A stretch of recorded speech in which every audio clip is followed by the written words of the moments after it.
How you doing, everybody? Matt here with American Campfire Creations, and tonight I'm going to be making some campfire stew over my charcoal pit I have set up here. We're here at our new campground at Lake Whitney, Texas, and we got the RV set up here. This is actually our first Thousand Trails stay over. We ended up getting the membership a couple months back, and we haven't had the opportunity to use it until we got to this campgrounds. So it's pretty nice. I'm going to do a little video sort of touring around the area, show everybody kind of what it's like to be at one of the Thousand Trails campsites and explain what I like, what I don't like, things like that. But yeah, tonight, like I said, we're going to be doing a campfire stew. And I'm going to put my iron pot over a bed of charcoals on my little fire stand that I have down in a steel bucket, and then get all my ingredients in there. It's going to be cut up potatoes, chicken, a little bit of chicken broth, celery, carrots, some seasoning, onion, and then I'm going to put a roux down in there to help thicken it all up and make it that nice hearty stew consistency instead of like a liquidy soup. So I figure now that it's getting a little cooler here in Texas, it'll be nice to have a hearty stew for dinner tonight. So I'm gonna go ahead and go inside and get those ingredients prepped up, and then we'll get it out here over the fire.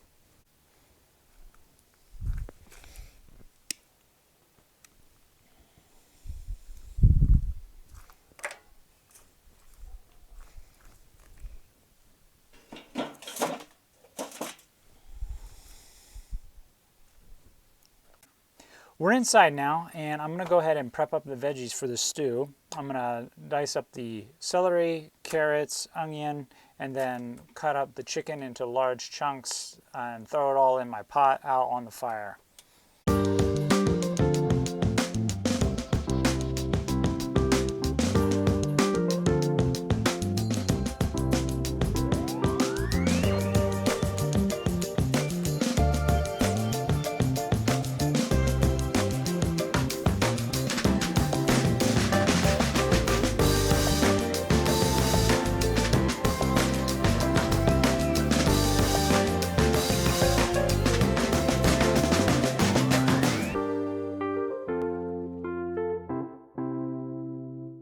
All right, so I got my veggies chopped up.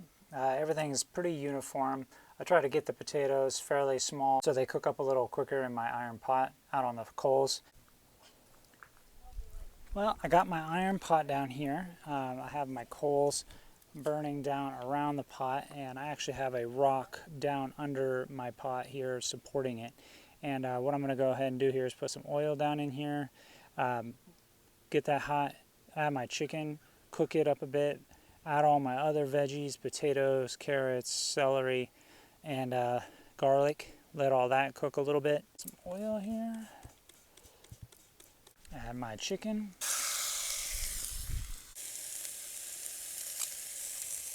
Of oregano. Garlic salt. Rosemary. And thyme. I'm going to go ahead and let this chicken just sit and cook. We don't want to be moving it around a whole lot in the pan. I want to get a nice color on there before I start adding my other ingredients. And yeah, should take about 5 minutes to get this to where it needs to be.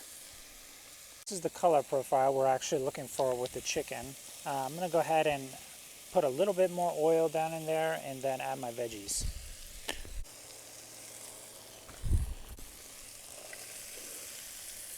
Add a little bit of garlic. We'll give this a quick stir, and then I'm going to put my lid over top to help tenderize the veggies a little bit. All right, we got our veggies and chicken looking pretty good here. Things tenderizing up. As you can see, the water is starting to release from the chicken. The smells from those fresh herbs and the garlic is absolutely amazing.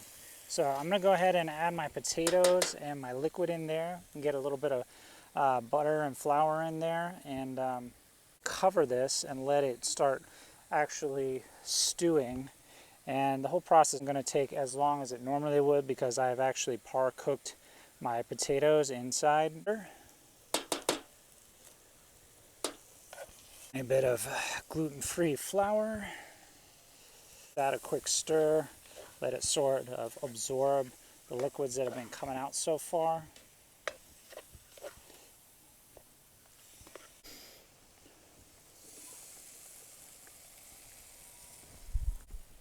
Give it another quick stir. So we're looking for about 2 cups of the chicken broth here. So I just did another dash of the herbs that I did earlier, and go ahead and give this a quick mix. Well, you see we have a nice boil here going on the stew. We're going to go ahead and just give this a quick stir. We want to keep an eye on this because we don't want anything to overcook. And we want this liquid to start thickening up, so we need to keep an eye on that as well. But everything is looking really nice. All the veggies are starting to get nice and tender. As you can see here, our soup, our liquid is actually cooking up very nicely. You can see here on the edges this sort of the tendency to want to thicken. That's when you know that you have just the right amount of flour to liquid ratio for this to actually get to the point where it's a stew-like consistency instead of just a runny liquid like that. I'm going to go ahead and check how we're looking here. Alright, it's looking pretty good.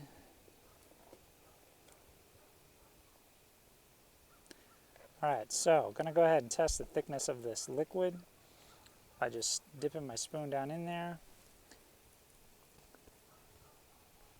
So you see how it has a tendency to want to stick to the spoon? That's what we're looking for. Now we're not looking for as thick as, say, a sauce would be, because this is a stew. So we still want there to be somewhat of a liquidy consistency to this. So I'm going to go ahead and actually pull this off the fire and let it sit and cool a little bit and let all these flavors marry together. And this will actually have a tendency to want to naturally thicken the way it sits. I've got the iron pot back inside. I'm going to go ahead and take a look and see how it turned out.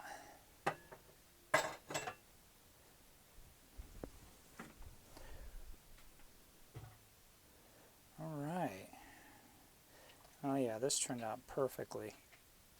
You can see here how the liquid has a tendency to want to stick to the spoon there and then slowly drip off.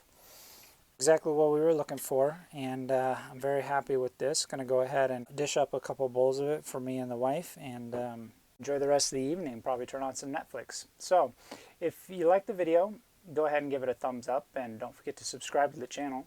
And like always, I'll be putting all the information for making this down in the description below.